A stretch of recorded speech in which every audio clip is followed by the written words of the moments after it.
चलिए, तो last lecture में हमने क्या पढ़ा था, आपका कूलम्स लॉ, डाइलेक्ट्रिक कांस्टेंट पढ़ा था, उस पर कुछ न्यूमेरिकल भी किए थे। आज मैं आपको एक ऐसा न्यूमेरिकल करवाने वाला हूँ जो जिसपे थोड़ा सा विशेष ध्यान देने की जरूरत है, क्योंकि ये क्वेश्चन आपको लगेगा सर ऐसा क्वेश्चन तो पॉसिबल ही नहीं, हम कर ही नहीं पाएंगे। एक्चुअल में मैं ये इस क्वेश्चन की बेसिक चीजें वो मैं कल आपको बता चुका हूँ, बस आज ये क्वेश्चन आप समझिए क्या है। If two charge of 3 microcoulomb and 8 microcoulomb are placed at distance of 10 centimeter such that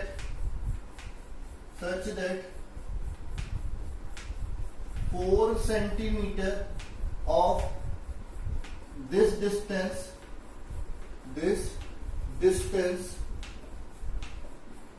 is filled with dielectric medium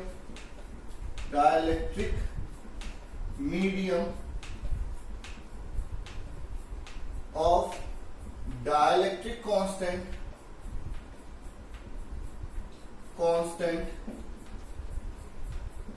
4 and remaining distance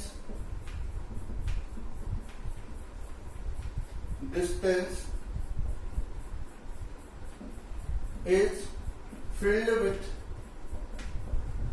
with air, then determine force acting between charge particle।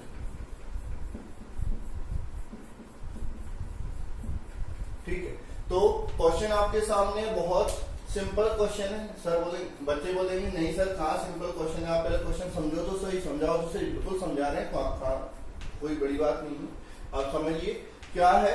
If two charge of 3 microcoulomb and 8 microcoulomb are placed at distance of 10 centimeter such that 4 centimeter of its distance is filled with dielectric medium of dielectric constant 4 and remaining distance is filled with air, then determine force acting between them। मतलब हमने क्या किया, दो charge लिए, एक charge यहां पर रखा कितना 3 माइक्रोकूलम, दूसरा चार्ज यहां पर रखा 8 माइक्रोकूलम। ठीक है, इनके बीच का मतलब 4 सेंटीमीटर, टोटल डिस्टेंस कितना है 10 सेंटीमीटर। ठीक है, और इनके बीच का 4 सेंटीमीटर का जो डिस्टेंस है, ये मान चलिए 4 सेंटीमीटर है, तो बचेगा कितना 6 सेंटीमीटर बच जाएगा। तो ये जो 4 सेंटीमीटर का जो डिस्टेंस है, यहाँ पर एयर नहीं है, यहाँ पर क्या है, एक डाइलेक्ट्रिक मीडियम है जिसका डाइलेक्ट्रिक कांस्टेंट कितना है बेटा 4, के की वैल्यू क्या है 4। तो हमको इन दो चार्ज के बीच में क्या निकालना है, फोर्स निकालना है। अब आप बोलोगे सर फोर्स का तो फॉर्मूला आपने बताया था, F बराबर 1/4 pi epsilon naught Q1 Q2 upon R square जब एयर हो, और F बराबर आपने बताया था 1/4 पाई एप्सिलॉन नॉट के Q1 Q2 upon R square जब क्या हो, डाइलेक्ट्रिक मीडियम हो। लेकिन इस क्वेश्चन में तो दोनों ही, एयर भी है और डाइलेक्ट्रिक मीडियम में भी है, तो फिर हम इस क्वेश्चन को कैसे सॉल्व करेंगे। तो इस क्वेश्चन को सॉल्व करने का केवल एक तरीका है, क्या, या तो एयर को डाइलेक्ट्रिक मीडियम में कन्वर्ट कर लो, मतलब इस डिस्टेंस को उस डिस्टेंस की इक्वल रख दो जिसमें जितना फोर्स यहां पर लगता उतना ही लगेगा, या फिर इस डाइलेक्ट्रिक मीडियम के डिस्टेंस को किसमें कन्वर्ट कर लो, एयर में कन्वर्ट कर लो। आपको याद हो कल मैंने क्वेश्चन करवाया था, तब मैंने बताया था R डैश बराबर क्या बताया था, R अपॉन रूट के, ये डाइलेक्ट्रिक मीडियम में डिस्टेंस होता है एयर के इक्विवेलेंट, और R बराबर क्या बताया था, R डैश इंटू रूट के, ये एयर में डिस्टेंस बताया था किसका, डाइलेक्ट्रिक मीडियम का। तो ये जो डिस्टेंस है इसको अपन क्या कर लेते हैं, एयर में कन्वर्ट कर लेते हैं। मतलब चार्ज यहां पर रखते हैं 3 माइक्रो कूलम, ये 6, और ये क्या हो जाएगा 4 इंटू रूट के कितना है 4 ही है, ठीक है, तो 4। और यहां पर फिर आपका क्या हो जाएगा, दूसरा चार्ज हो जाएगा कितना 8 माइक्रो कूलम, ये 3 माइक्रो कूलम, ये 8 माइक्रो कूलम, ठीक है। तो अब जो फोर्स होगा वो अपन निकालेंगे। तो टोटल डिस्टेंस कितना हो जाएगा, आर इक्विवेलेंट बराबर हो जाएगा आपका कितना 6 प्लस 4 इंटू इस 4 का क्या रूट हो जाएगा 2, तो 4 इंटू 2 यानी आर इक्विवेलेंट क्या हो जाएगा आपका 6 प्लस 8 यानी 14 सेंटीमीटर। ये आपका क्या हो गया आर हो गया। अब ये वाला फॉर्मूला आप लगा दो, क्योंकि आपने डाइलेक्ट्रिक मीडियम की जगह पर क्या कर दिया है, एयर को रिप्लेस कर दिया, तो ऊपर वाला फॉर्मूला आप लगा देंगे। तो F बराबर क्या हो जाएगा 1/4π0 की वैल्यू क्या होती है 9 इंटू 10⁻⁹। Q1 कितना है 3 माइक्रो कूलम यानी 3 इंटू 10⁻⁻⁶। Q2 कितना है 8 माइक्रो कूलम यानी 10⁻⁻⁶ अपॉन आर कौन सा आएगा इक्विवेलेंट वाला, और वो भी सेंटीमीटर में नहीं मीटर में, तो 14 इंटू 10⁻⁻² का होल स्क्वायर। तो F बराबर ये क्या हो जाएगा, ये हो जाएगा 8 के 24 का मल्टीप्लाई करेंगे तो 9 चौको 36 की 86 के 3 9 दूनी 18 18 और 3 21 216 इंटू 10⁻⁻3। नीचे क्या होगा 14 का स्क्वायर 14 4 जा 56 14 1 जा 196 इंटू 10⁻⁻4। ये ऊपर जाएगा तो F बराबर क्या हो जाएगा, ठीक है 2160 अपॉन 196। तो F बराबर आपका क्या हो जाएगा 1 टाइम्स कितना बचा आपका 20 बच जाएगा, फिर वापस से एक बार कितना बचेगा 4.0, ठीक है, एक और 0, और उसके बाद कितनी बार जाएगा वापस से 2 बार चला जाएगा, तो आपका क्या हो जाएगा 11.002 न्यूटन। ये आपका क्या हो जाएगा फोर्स हो जाएगा। तो इस टाइप के क्वेश्चन को इस तरीके से कर सकते हैं, या मैं डायरेक्ट बता सकता हूं इस टाइप के क्वेश्चन को किस तरीके से करना है। एक फॉर्मूला आप याद कर लीजिए कि इस टाइप का क्वेश्चन आएगा तो फोर्स में क्या करेंगे 1/4πε0। अगर ये टोटल डिस्टेंस दिया हो तो Q1 Q2 टोटल डिस्टेंस है R minus D plus D into root के का होल।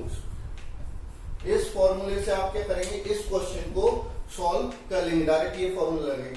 D क्या है, वो डिस्टेंस है जिसमें डाइलेक्ट्रिक मीडियम प्रेजेंट है, और उसकी जगह उतना डिस्टेंस माइनस करके जो बचेगा वो ये हो जाएगा प्लस D रूट के का मल्टीप्लाई करेंगे और सॉल्व कर लेंगे। तो ये आपका स्पेशल क्वेश्चन है, कभी कभार आपके जो कॉम्पिटिटिव एग्जामिनेशन है उसमें इस टाइप का क्वेश्चन पूछा जा सकता है। अगर आपके बोर्ड एग्जामिनेशन में पूछा जाएगा तो मैंने तरीका बता दिया कि आप पहले इस डाइलेक्ट्रिक मीडियम को उस एयर के इक्विवेलेंट, उस एयर में डिस्टेंस के इक्विवेलेंट कर लेंगे जिसमें उतना ही फोर्स लगेगा। तो इस तरीके से कन्वर्ट करके कर लेंगे, या फिर ये डायरेक्ट फॉर्मूला लगा के कन्वर्ट कर लेंगे। तो यहां पर मैंने आपको कूलम्स लॉ और डाइलेक्ट्रिक कांस्टेंट से रिलेटेड क्वेश्चन करवा दिए। अब मैं आपको बता रहा हूं vector form of Coulomb's law.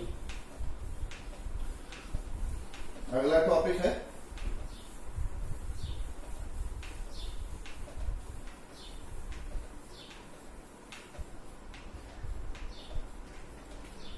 Vector form of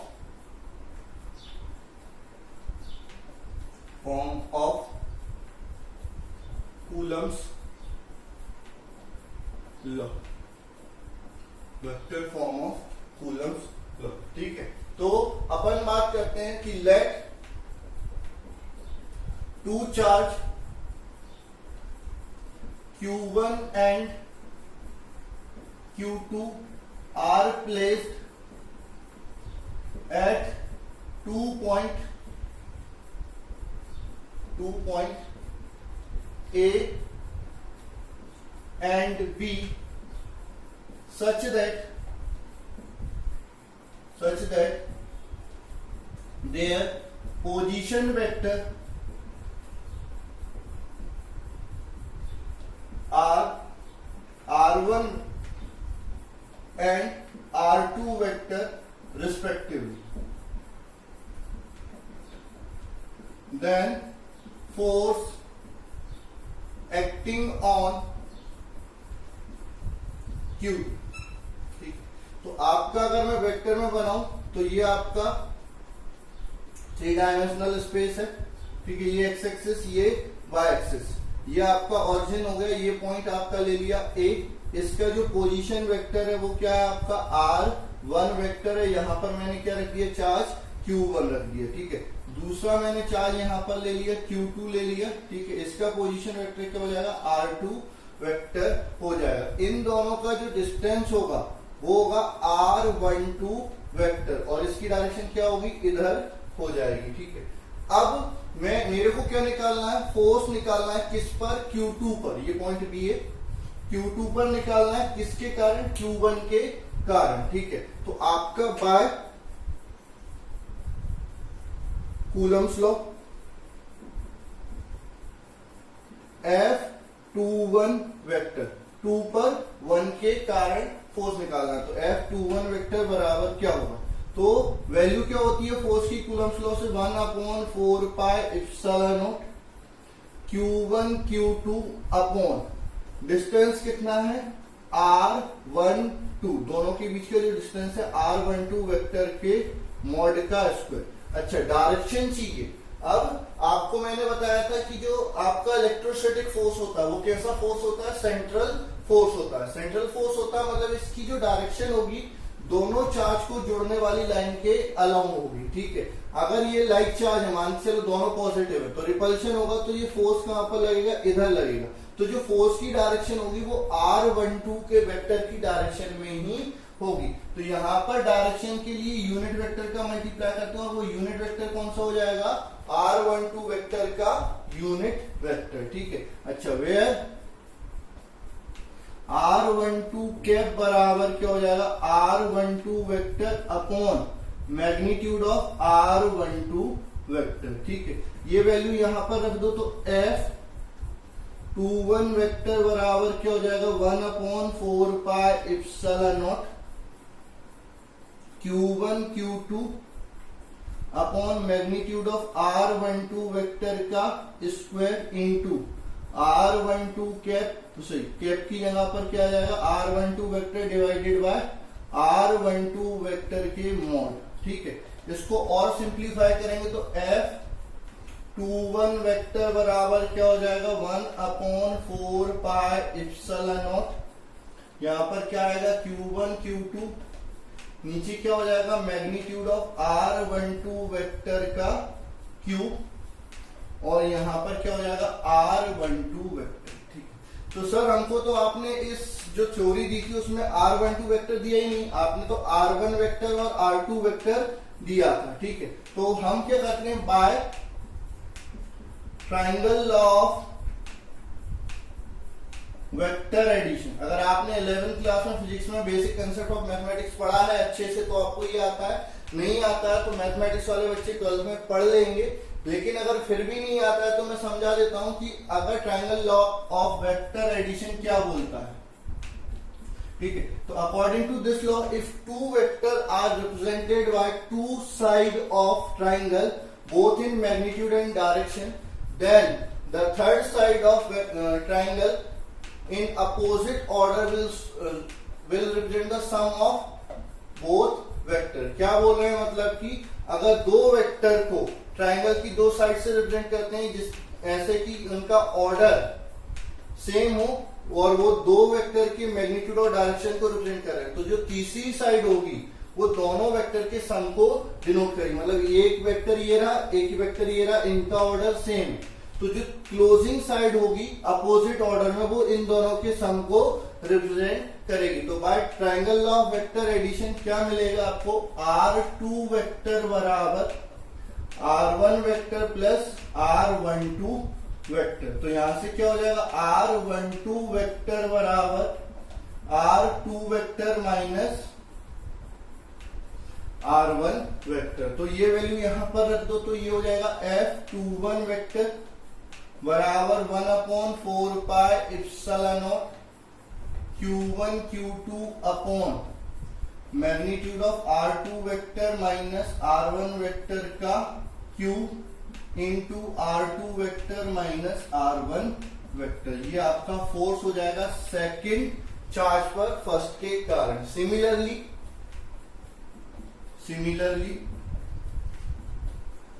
F12 vector, तो जहां पर 1 लिखा है वहां पर 2 लिख दो, जहां पर 2 लिखा है वहां पर 1 लिख दो। तो ये क्या हो जाएगा 1/4 pi epsilon not Q2 Q1, फर्क नहीं पड़ेगा, magnitude of R1 vector minus R2 vector का Q into R1 vector minus R2 vector.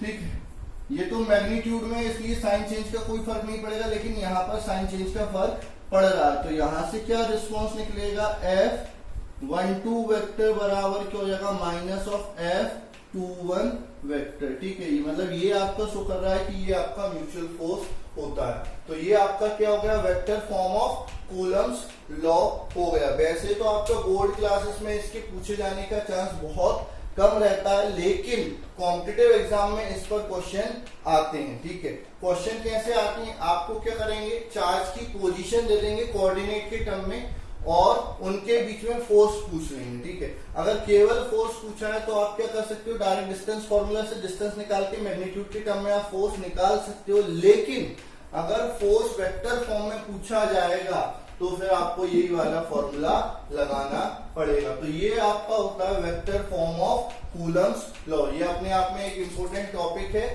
MP board में ये बहुत कम पूछा जाता है, सीबीएसई बोर्ड में पूछा जा सकता है, और आपका सीबीएसई और जितने भी कॉम्पिटिटिव एग्जाम है उनमें ये न्यूमेरिकल के फॉर्म में पूछा जा सकता है। ठीक है, तो जितने भी बच्चे हैं जो अपने अपने बोर्ड के पढ़े इसको प्रिपेयर कर लें।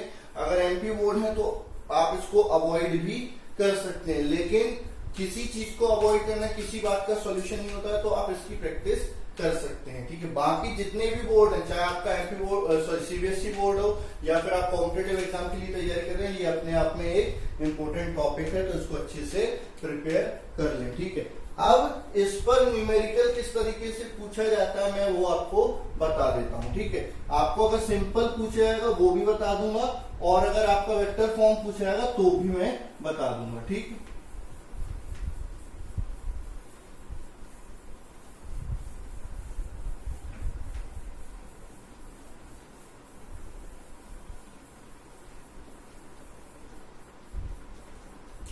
चलिए अगला क्वेश्चन है आपका, if two charge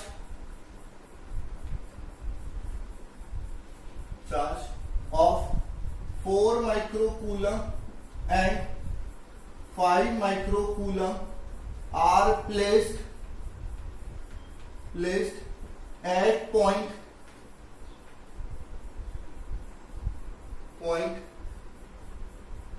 2, 3, 1 and 4, 3, 2 respectively,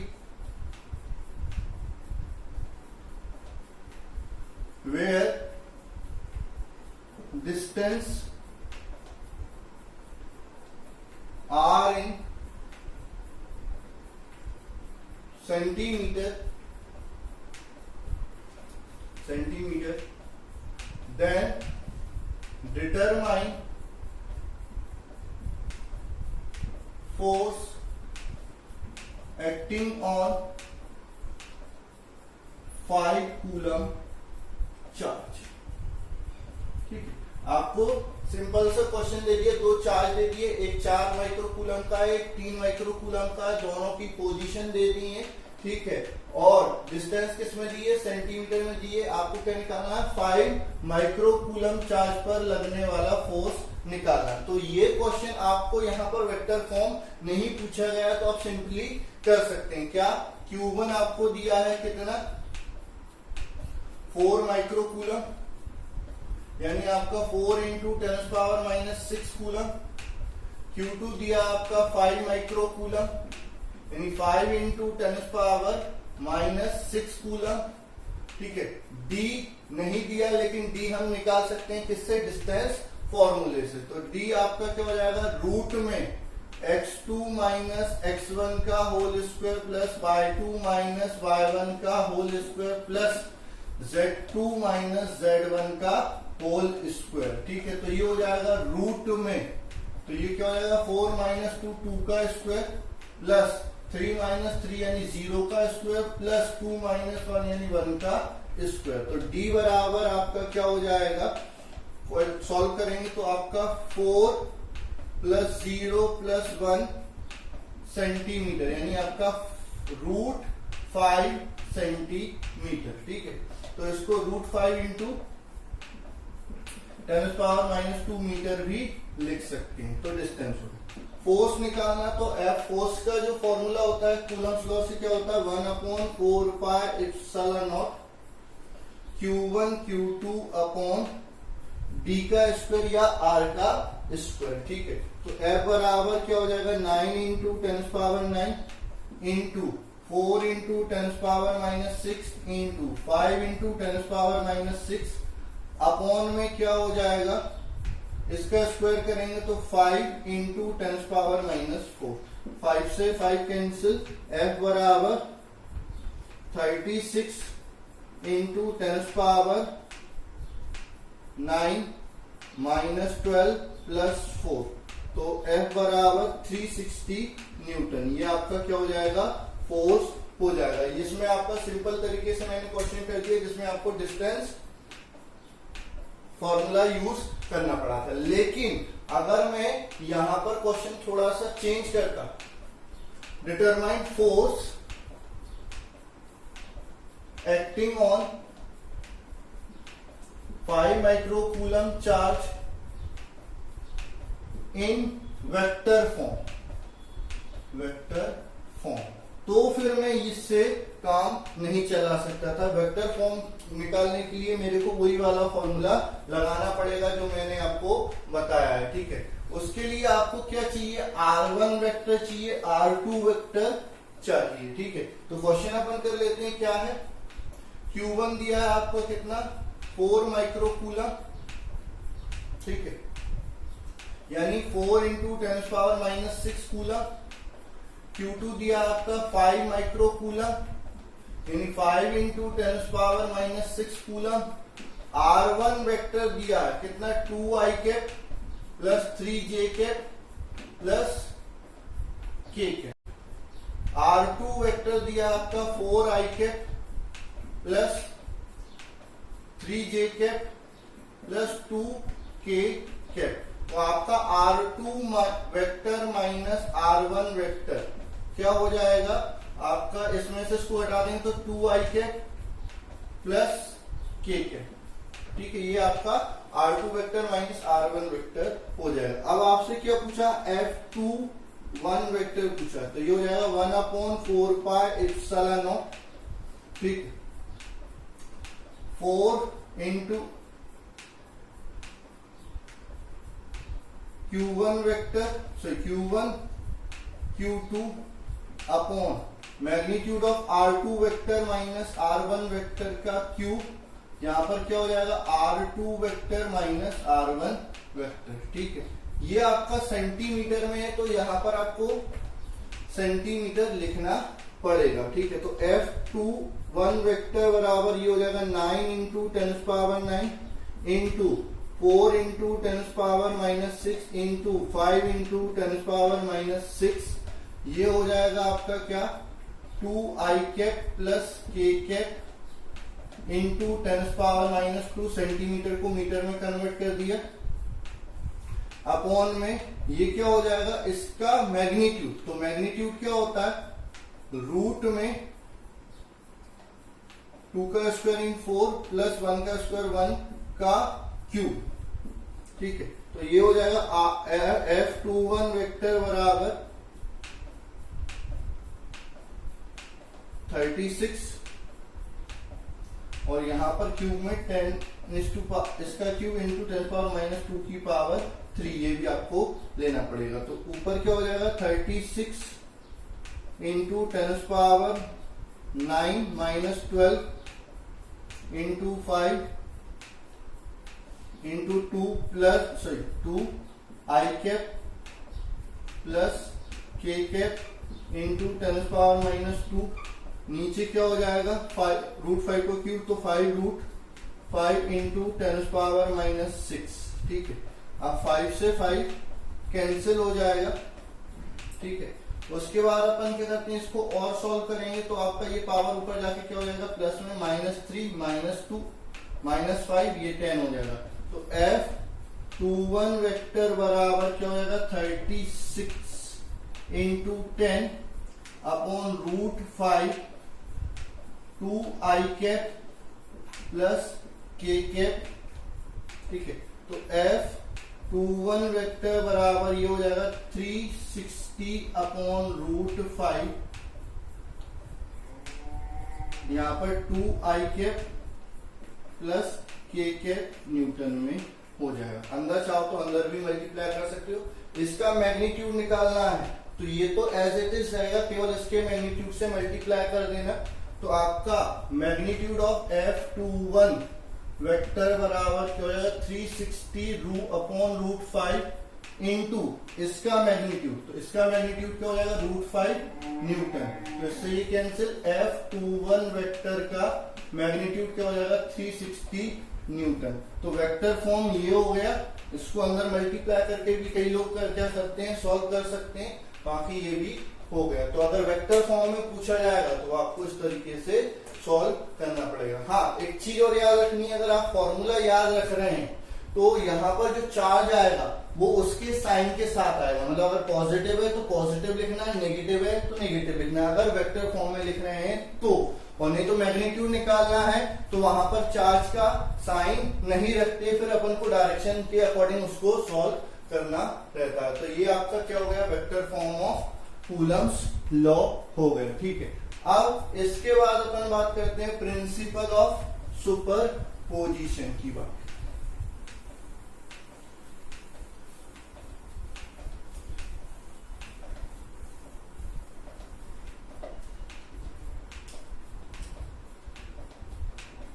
principle of superposition, ठीक है, कूलम्स लॉ के लिए या आपका इलेक्ट्रोस्टैटिक फोर्स के लिए। तो ये क्या बोलता है, according to this law the force acting on a charged particle due to multiple charges is equal to vector sum of force applied by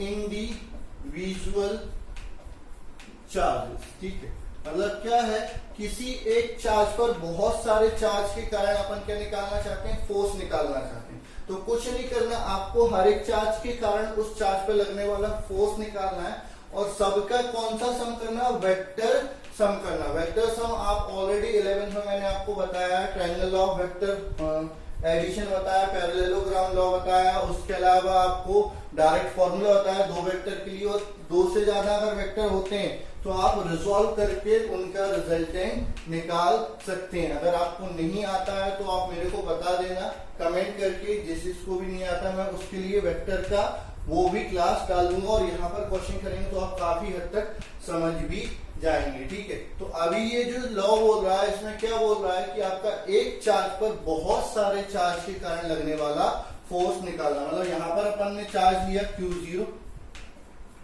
ठीक है, यहाँ पर एक चार्ज है Q1, यहाँ पर Q2, यहाँ पर Q3, यहाँ पर Q4, ये डॉट डॉट डॉट Q1, ठीक है।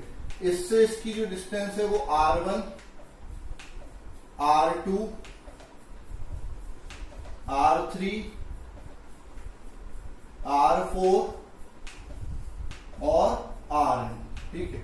अच्छा, इस अगर ये सारे एक जैसे चार्ज हैं तो इसकी डायरेक्शन क्या होगी, R1 के अलाउंग ये F1 वेक्टर, ये क्या हो जाएगा F2 वेक्टर, ठीक है। ये क्या हो जाएगा F3 वेक्टर, ये क्या हो जाएगा F4 वेक्टर, और ये क्या हो जाएगा आपका Fn वेक्टर हो जाएगा। तो आपका क्या बोल रहा है, प्रिंसिपल ऑफ सुपरपोजिशन, इस पे लगने वाला जो नेट फोर्स होगा, किस पे, Q0 पे लगने वाला, जितने भी फोर्स हैं उन सब के वेक्टर सम के बराबर होगा। तो F1 vector plus F2 vector plus F3 vector plus F4 vector dot dot dot dot plus Fn vector के बराबर होगा। वेयर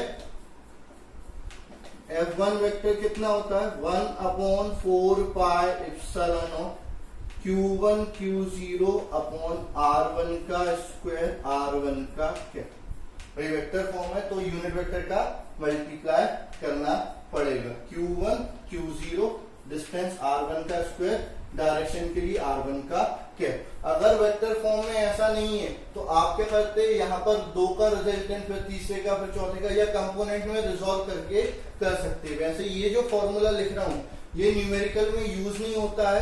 न्यूमेरिकल आपको क्या करना पड़ता है, तो जो वेक्टर लॉ ऑफ एडिशन होता है उससे ही आपको न्यूमेरिकल करने रहते हैं। लेकिन जो आपका थ्योरी है, प्रिंसिपल है, वो इसी तरह से लिखा जाता है, ठीक है।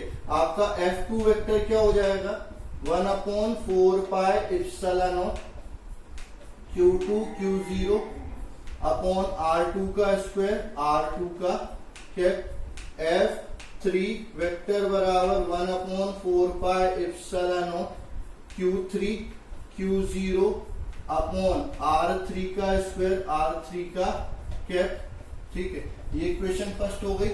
डॉट डॉट डॉट चलेंगे तो आपका Fn वेक्टर क्या हो जाएगा, 1/4 pi epsilon not Qn Q0 upon Rn का स्क्वायर Rn का कैप, ठीक है। Substitute the value of F1 vector comma F2 vector comma F3 vector dot dot Fn vector in equation first. Equation first में आप क्या करेंगे, F1 F2 F3 F4 और Fn की वैल्यू रख देंगे। तो आपका F वेक्टर बराबर क्या हो जाएगा, 1/4 pi epsilon naught Q1 Q0 upon R1 का स्क्वायर R1 का cap plus 1/4 pi epsilon not Q2 Q0 upon R2 का स्क्वायर R2 का cap plus 1/4 pi epsilon not Q3 Q0 upon R3 का square R3 का cap plus 1/4 pi epsilon not Q4 Q0 upon R4 का square R4 का cap dot dot dot plus 1/4 pi epsilon not Qn Q0 upon Rn का square Rn का cap. यहाँ पर क्या होगा, F वेक्टर बराबर 1/4 पाई एप्सिलॉन कॉमन आ गया, Q0 भी कॉमन आ गया, बचा क्या, Q1 अपॉन R1 का स्क्वायर R1 का cap plus Q2 upon R2 का स्क्वायर R2 का cap plus Q3 upon R3 का स्क्वायर R3 का cap dot dot dot dot plus Qn upon Rn का स्क्वायर Rn का कैप, ठीक है। इसको समेशन के फॉर्म में भी लिख सकते हैं, F वेक्टर बराबर 1/4 pi epsilon naught Q0 summation I is equal to 1 से n तक Qi अपॉन Ri का स्क्वायर Ri का कैप। यह आपका नेट फोर्स हो जाएगा जो किसी चार्ज पार्टिकल पर लगेगा। हाँ, इसके जो क्वेश्चन आएंगे वो कई तरीके, इस तरीके से सॉल्व नहीं करना। पहले आप मैग्नीट्यूड लेंगे, फिर डायरेक्शन लेंगे, उनके बीच का एंगल लेंगे और उस तरीके से सॉल्व करेंगे। अगर दो फोर्स है तो फॉर्मूला कौन सा लगेगा? दो फोर्स के लिए लगता है F बराबर रूट में F1 का स्क्वायर प्लस F2 का square plus twice of F1 F2 cos theta. ये थीटा क्या होता है? दोनों फोर्स के बीच का एंगल होता है और दोनों फोर्स या तो बाहर जाने चाहिए या दोनों अंदर जाने चाहिए। जो वेक्टर में आपने फॉर्मूला पढ़ा था 11th क्लास में, R बराबर रूट में a square plus b square plus 2ab cos theta. दो के लिए ये लगेगा, दो से ज्यादा होंगे तो आप रिजॉल्व करके क्वेश्चन सोल्व करेंगे। आज के लिए मैं बस इतना ही करवा रहा हूं क्योंकि आज मैंने बहुत भारी भारी चीजें करवाई हैं, वेक्टर्स फॉर्म और आपका डाइलेक्ट्रिक कांस्टेंट वाला वो न्यूमेरिकल। लेकिन अगर फिजिक्स में अपना हाथ स्ट्रॉन्ग करना चाहते हैं तो ये सारे कॉन्सेप्ट आप कम से कम 2 से 3 बार रिवाइज करेंगे। अगर एक बार में आपको समझ में नहीं आता है तो 2 से 3 बार इनको रिवाइज करेंगे और जो नहीं आता है वो मेरे से जरूर पूछ लेंगे, ठीक है? क्योंकि इनको मैं दोबारा से पढ़ाने में मेरे को कोई दिक्कत नहीं है। आप जितनी बार भी बोलोगे इसमें मैं बता सकता हूं और इस पर न्यूमेरिकल करेंगे तो आपको ये और अच्छे से समझ में आ जाएगा। लेकिन इतना आप अच्छे से 2 से 3 बार आप अच्छे से रिवाइज करिए, कमेंट करिए कि कहाँ पर दिक्कत आ रही है, क्या है क्या नहीं है, जो भी चीजें आपको समझ में। और वीडियो अगर अच्छे लग रहे हैं तो आप कमेंट करें, लाइक जरूर करें और ज्यादा से ज्यादा इसको शेयर करें क्योंकि आपके साथ आपके दोस्तों का भी फायदा होना चाहिए। अपना अपना नहीं सोचना, भाई सबका सोचना है, तभी आप आगे बढ़ेंगे, ठीक है? तो ये चीजें आपको समझनी रहेंगी और कोई चीज अगर नहीं आती है तो आप पूछिए जरूर और कमेंट करके बताइए कि वीडियो कैसा लग रहा है, क्या हो रहा है, क्या नहीं हो रहा है। क्योंकि आपका रिस्पॉन्स रहेगा तभी मैं आपके लिए और अच्छे से काम कर सकूंगा, ठीक है?